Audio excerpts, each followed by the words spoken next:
Good afternoon, everyone. My name is Irene Djalim. I am the Manager of Regulatory Affairs of Tilleke and Gibbins, Indonesia.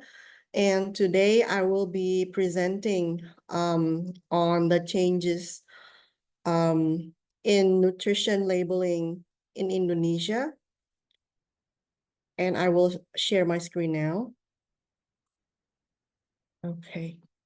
So before I start the presentation, I would just like to inform everyone that if you have questions, you can use the chat button on the bottom of the screen and you can type in your questions, and I will try to address your questions at the end of the presentation. So I will start the presentation now. So first, I would like to introduce our firm, Tilleke and Gibbins. We are a regional law firm, and we have presence across Southeast Asia. Our headquarter office is in Bangkok, Thailand, and we have other offices in Vietnam, Indonesia, Cambodia, Laos, and Myanmar.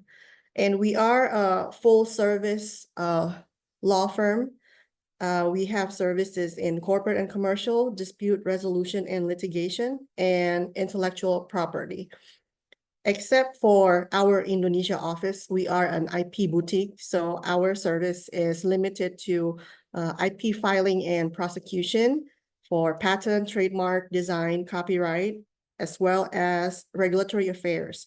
So our regulatory affairs practice include product registrations with the Indonesia FDA or BPOM, Ministry of Health, Ministry of Agriculture, but it's not limited just to product registrations. We also offer consultancy services on various matters. The outline for this presentation is about the draft amendment to 3 regulations. So once this draft amendment is finalized into a regulation, it will consolidate these 3 current regulations. The first one is BPOM regulation number 26 of 2021 on nutritional information requirements for processed food labels. The second is BPOM regulation number 9 of 2016 on nutrition reference value. And the third regulation is BPOM regulation number 16 of 2020 on inclusion of information, nutritional value for processed food produced by micro and small businesses. We will focus on the first 2 regulations that I have indicated in red, because these are the 2 main regulations that a lot of the imported food companies are usually referred to.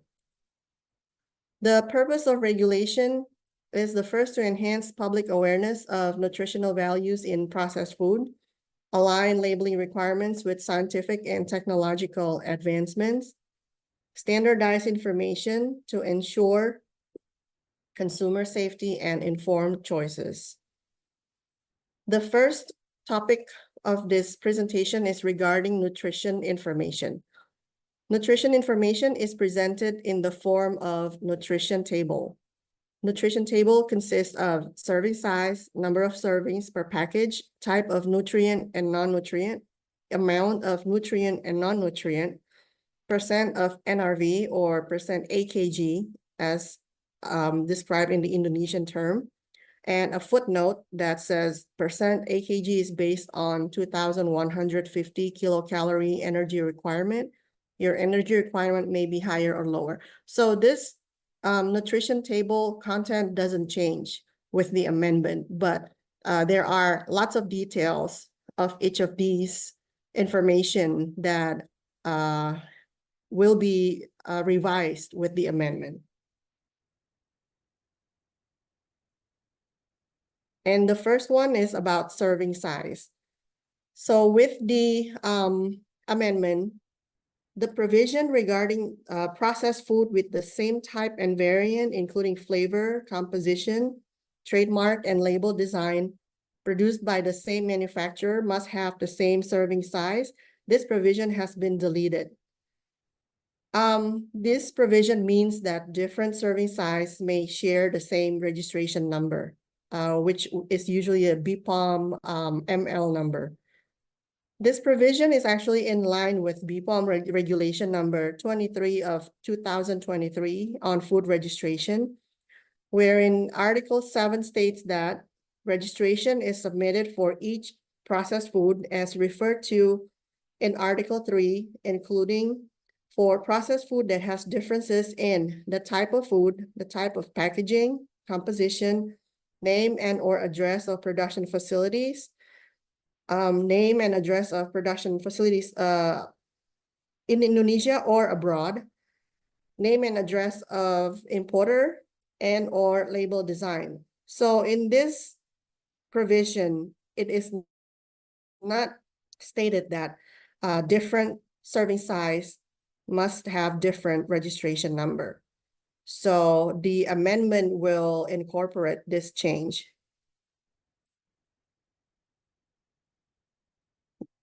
The next one is nutrition table must be declared for one serving size. The fulfillment of requirement of one serving size must be obtained from one package. Serving size is regulated under Appendix 2 of the regulation. In the event that the net weight or volume is still within the range of the serving size as stipulated in the Appendix 2 of the regulation, then the serving size is determined as the net weight or net volume. And this is a new provision in the draft amendment. Nutrition table with package size less than one serving size must be declared for one package. If the size of the food package is less than one serving size, it must be at least half of the serving size. This provision is revised from the current regulation. Next, serving size is declared in metric unit, such as milligram, gram, or milliliters. It can be additionally declared in household measurement unit, such as cups, tablespoons, teaspoons, and etc. If the serving size is declared in household measurement unit, in addition to the metric unit, then the value shall be in rounded value without any decimals. Now, there is a new provision in the amendment, which is the rounding rules for metric unit for serving size. This is not previously in the current regulation, but now the BPOM added this provision. So if it's less than 10 grams or 10 milliliters, it should be rounded to the nearest 0.1 with 1 decimal place. If it's more than 10 grams or 10 milliliters, it shall be rounded to the nearest 1 without any decimal. Regarding the type of nutrient and or non-nutrient, we will go through some of the changes that are incorporated in the draft amendment. Now, there are basically 7 mandatory nutrients, and these do not change. Total energy, total fat, saturated fat, protein, total carbohydrate, total sugar. And this is the only thing that changed, is that the term sugar is now revised to total sugar. And of course, this will be reflected in the nutrition table on the label, and salt or sodium. Other nutrients that have been determined in the nutrition reference value may be added. Other nutrient and or non-nutrient that have been stipulated in the prevailing regulations may be added. The type of nutrient and or non-nutrient that may be added to nutrition table other than mandatory nutrient is added to the list in Appendix 1 of the regulation. The food that adds claim must also add content of that nutrient or non-nutrient as claimed, and nutrient and or non-nutrient that is a claim requirement. Food that adds fatty acid claim must also add content of monounsaturated fatty acid, polyunsaturated fatty acid, and cholesterol, except for growing up formula, supporting food for breast milk, and food for special dietary needs. Food that adds cholesterol content claim must also add content of monounsaturated fatty acid and polyunsaturated fatty acid. The food that requires trans fatty acid as basic characteristic must also add content of trans fatty acid. These are, again, these are new provisions that have been added to the draft amendment. Food for special dietary needs must also add nutrient and or non-nutrient as required for FSDN, in addition to declaring the 7 mandatory nutrients.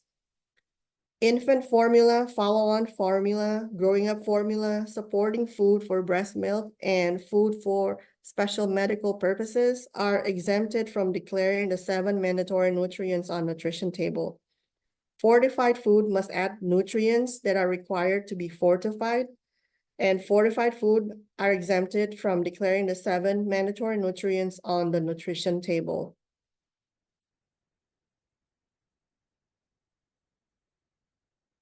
For vitamins and minerals, they can be added if there is at least 5% of NRV per serving or per 100 milliliters or per 100 gram or per package in accordance with the labeling requirement of the nutrition table. Exemption applies for food that adds claim for vitamins and or mineral and food that adds claim for vitamins and or minerals as a requirement.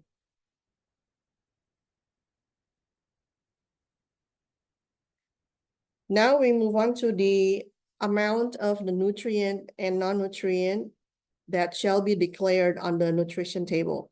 So the content of nutrient and non-nutrient in the nutrition table, they are declared in 2 ways. One is the amount of nutrient and the other is the percent of NRV or AKG in the Indonesian term. The amount of nutrient must be declared for total energy, total sugar, nutrients according to the prevailing regulations, and nutrients in intermediate food, fortified food, infant formula, follow-on formula, and food for special medical purposes. Percent AKG must be declared for vitamins and or minerals. The amount of nutrient and percent AKG must be declared for nutrients other than total energy, total sugar, nutrients according to the prevailing regulations, and nutrients in intermediate food, fortified food, infant formula, follow-on formula, and FSMP, as well as vitamins and minerals. So basically, these must be declared for nutrients other than what was stated above. The amount of non-nutrient must be declared for non-nutrients. The nutrient reference value is determined for each type of nutrient per day per age group as listed in Appendix 3 of the regulation. The nutrient content may not exceed 100% of the NRV per serving or per package based on the value declared on the label, except for foods which nutrient content is specifically required by the regulations. Now, the rounding rules in this draft amendment, it states that the value of energy, cholesterol, and salt or sodium content is rounded to the nearest multiple of 1 without any decimals.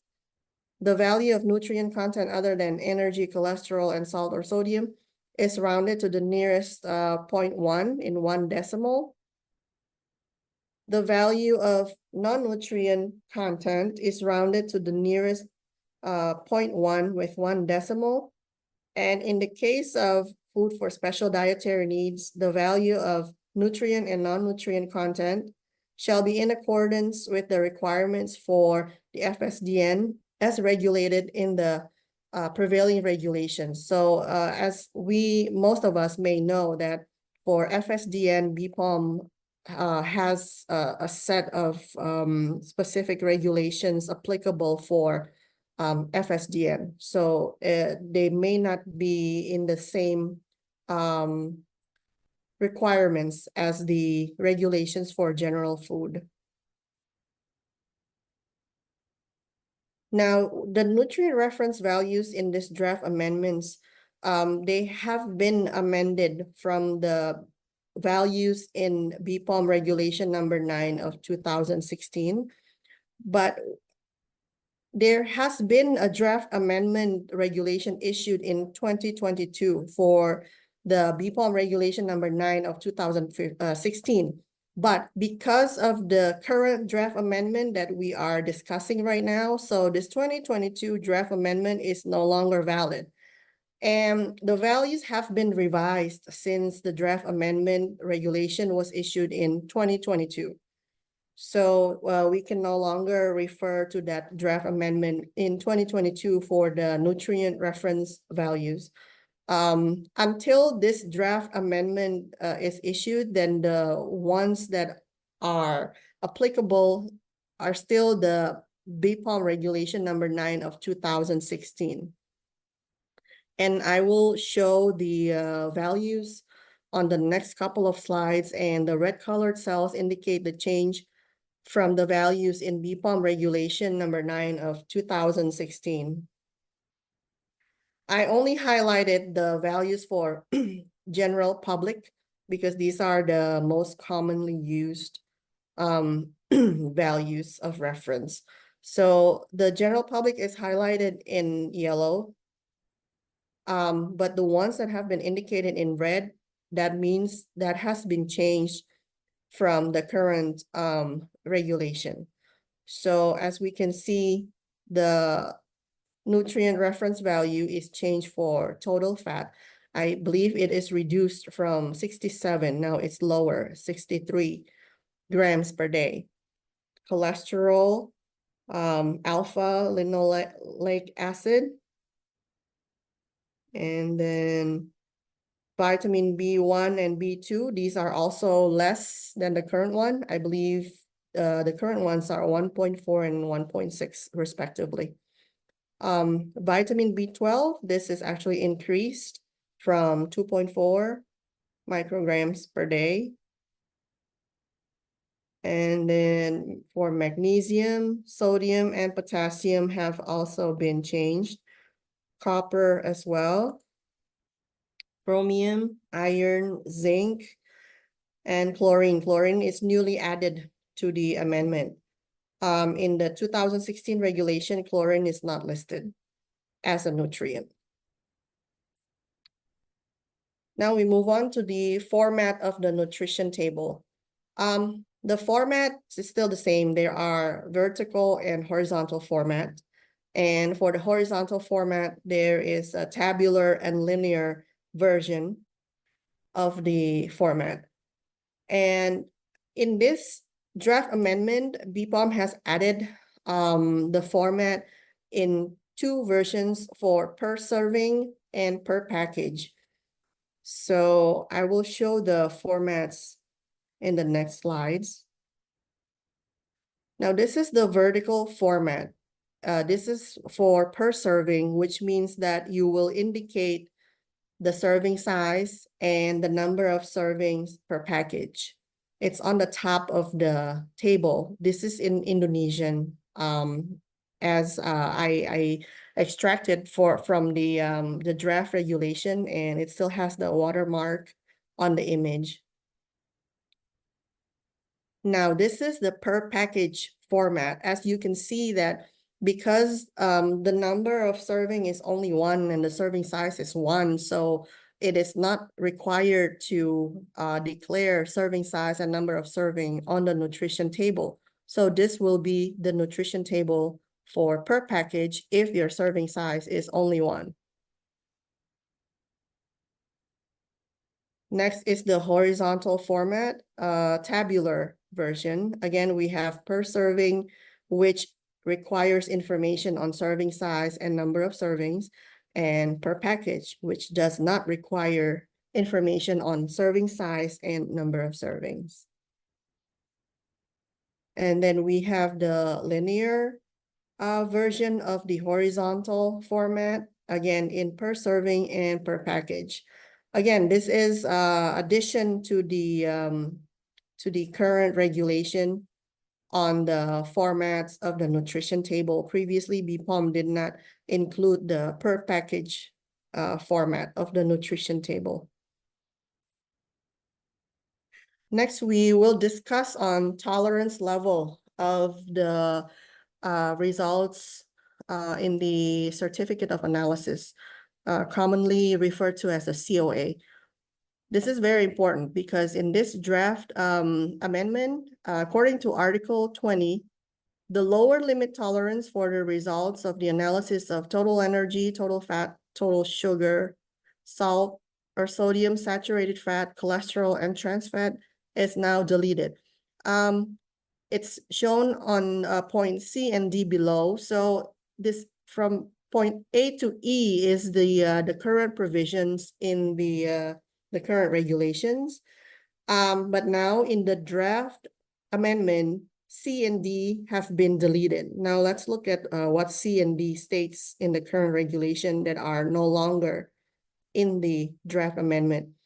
So point C is the results of the analysis of certain nutrients in the form of total fat, sugar, and salt or sodium must not be less than 60% of the values listed in the nutrition table or ING table.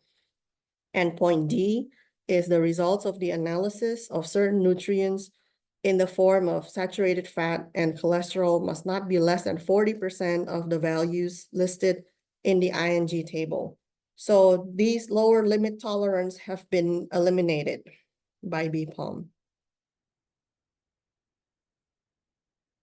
Then in Article 21, still on the tolerance level, it states that for food products that include a claim, tolerance limits of analysis result of nutrient and non-nutrient must be at least the same as the requirements for including a nutrient and non-nutrient claim. Claims of free, low, less than, and the equivalent terms are exempted from the above requirement. For the free, low, less than claims and the equivalent terms, the tolerance limits of analysis result of nutrient and non-nutrient shall not be more than the claim requirements for free, low, less than, and the equivalent terms. Then in Article 23 is the tolerance limits of analysis results for FSDN. First, it must meet the maximum and or minimum limit requirements in accordance with the provisions of the regulations of FSDN. For nutrients and non-nutrients that are not required by the regulations of FSDN, the tolerance limit of results of analysis of the nutrients and non-nutrients shall refer to the tolerance limit of results of analysis stipulated in Article 20, which we discussed in the previous slide.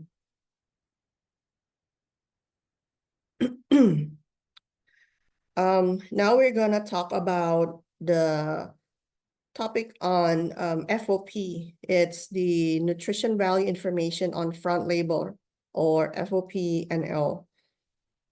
So in the attempt to curb the non-contagious diseases, the BPOM issued this draft regulation to implement the government regulation number 28 of 2024 regarding the implementation of the Omnibus Health Law.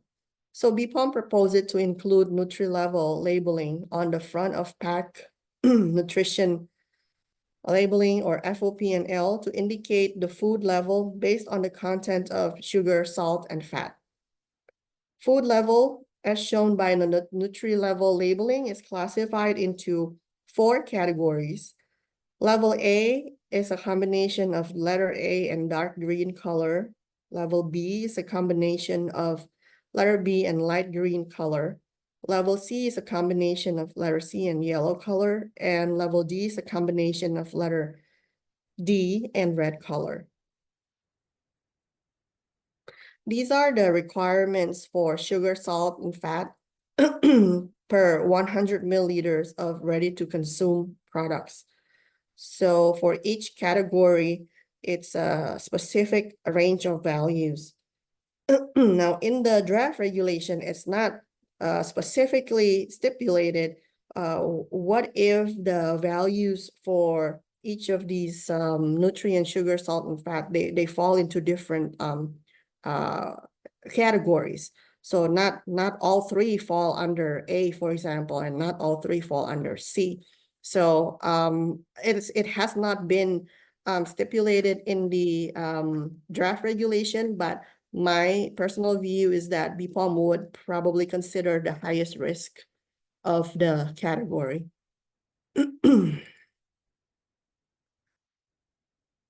Now, further requirements relating to the Nutri-Level labeling. The first one is that food level A is not allowed to use sweeteners, both natural and or artificial sweeteners, either through direct addition and or carryover. Food level B may only use natural sweeteners. Food level C and D may use sweeteners, both natural and or artificial sweeteners. Sugar includes all monosaccharides and disaccharides, excluding lactose. The total fat content requirement is exempted for processed foods in the form of plain liquid milk and plain milk powder. The procedure for declaring Nutri-Level labeling according to the draft regulation is as follows. Nutri-Level listed as the letters A, B, C, or D are written in full. The Nutri-Level determination is based on the requirements for sugar, salt, or sodium, and total fat content per 100 milliliter of ready-to-eat processed food. The level of processed food is indicated by highlighting one of the letters. Processed foods at level C and D must include a Nutri-Level, while processed food for level A and B may do so on a voluntary basis. The inclusion of Nutri-Level must be accompanied by the sugar, salt, and or fat content per serving or per package, of which content is at level C and D.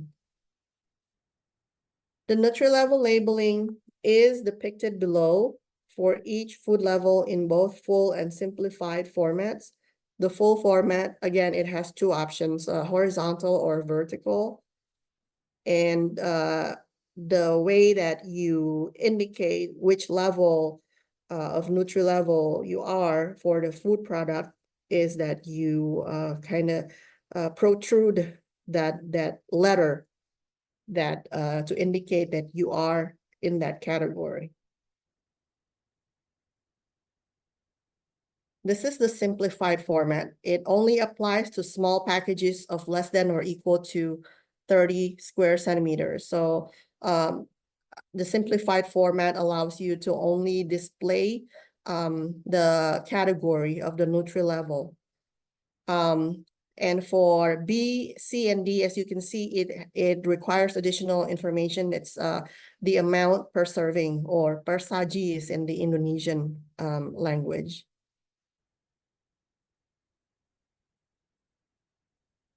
Nutri-Level label shall not touch the product brand on the label or cover important information on the label. It is also not allowed to do the following changes on the Nutri-Level label. You cannot change the color, you cannot change the format and the shape, you cannot change the position or rotation, and you cannot change the type of font.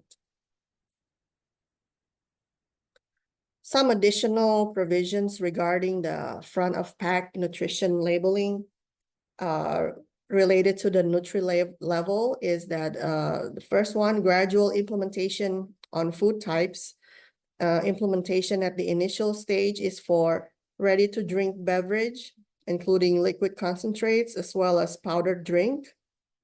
And then the next one, processed food that has obtained a product registration before the regulation comes into effect and which is in the process of applying for a product registration must be amended no later than 30 months since the issuance of the regulation. And specifically for the inclusion of Nutri-Level in ready-to-drink beverage, including liquid concentrate, as well as powdered beverages, must be amended no later than 18 months since the issuance of the regulations.